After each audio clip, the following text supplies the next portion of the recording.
A survey by Corruption Watch finds that not only are young people victims of corruption in South Africa, but they are also becoming perpetrators. The South African Youth View, the police service and local government have been listed as some of the most corrupt institutions in the country.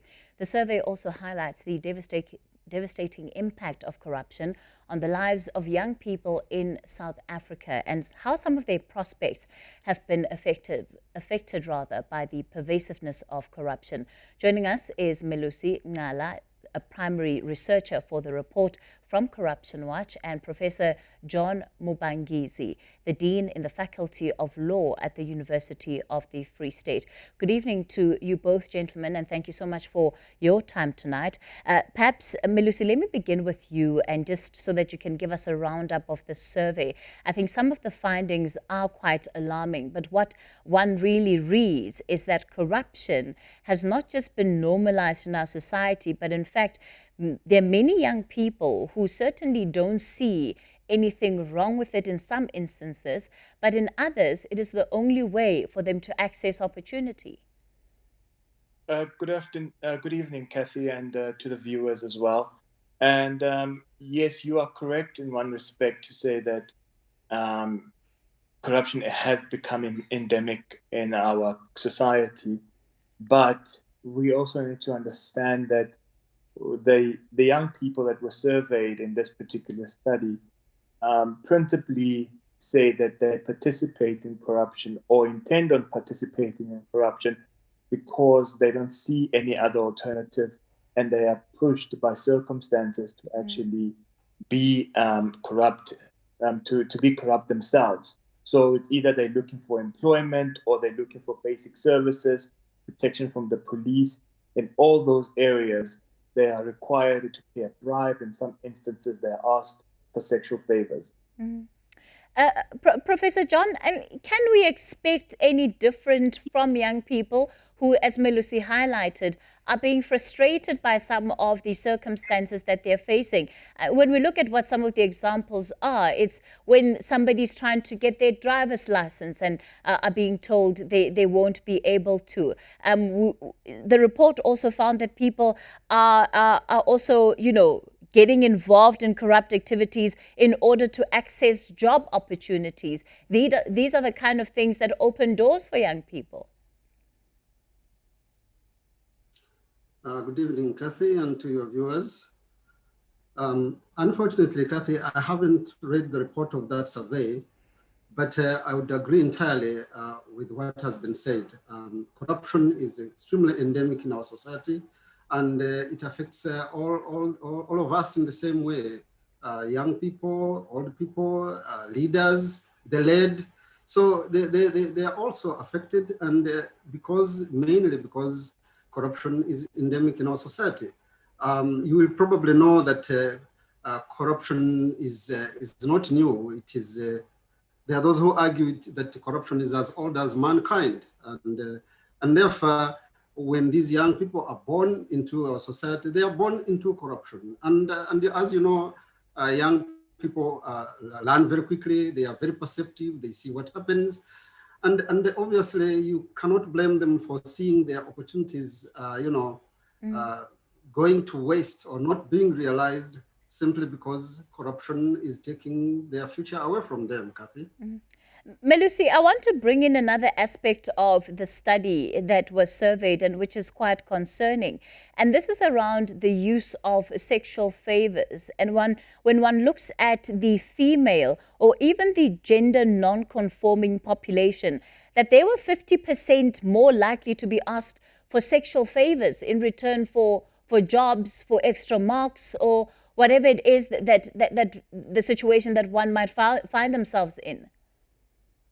Yeah, the reason why we decided to explore that hypothesis, it's because we've been receiving such allegations with our analytical reports that we've been producing on an annual basis for members of the public and media as well, where, we learn of particularly women who are sexually exploited by employers, but also public officials.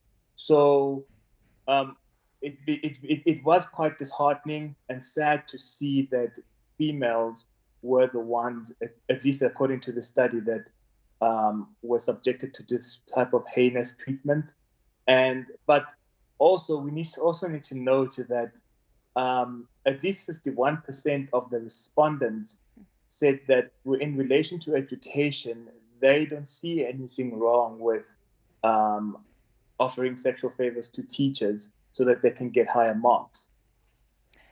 What does this effectively do for this generation then that is being brought up under these circumstances where they feel that if they don't participate, they effectively stay where they are, their lives don't develop? What is the precedent that is being set there?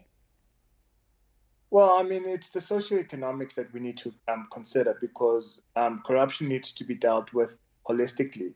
We can't just want to look at the legal aspect, but social, economics, moral, and we need to bring all of these things together and see what kind of society are we trying to build here, and what kind of leaders, more importantly, do we want to elect or put in position who will lead by example, and people will actually build a society that is based on ethics and integrity. So for these group of young people at the moment, what it appears to be is that they think corruption is worse than what it was 5 years ago, for starters. But more importantly, they're willing to participate in the future because they realize that that is the only way that they can get out of their current circumstances. Professor Mubangizi, what are the tools that young people can be empowered with, I suppose, in a way that will enable them to be able to take a stand when put in such difficult positions? And it's incredibly hard. You know, sometimes you can't get a job if you don't have a driver's license. And so oftentimes people don't have the time or even the money to keep going to test when somebody's failing you just because you don't want to pay a bribe.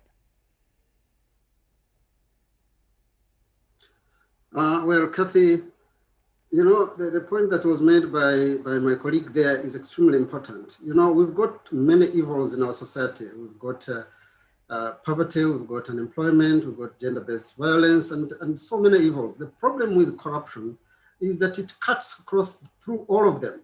It has implications for all of them.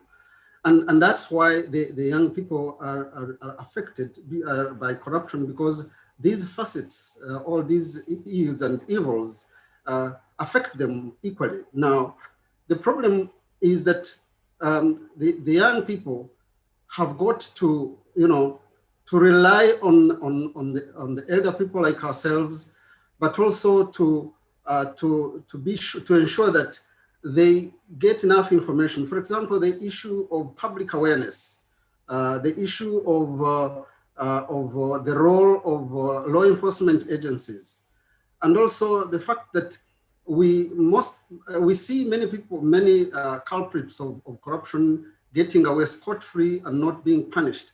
Now, the young people need to see that at the end of the day, justice is not only done, but is seen to be done.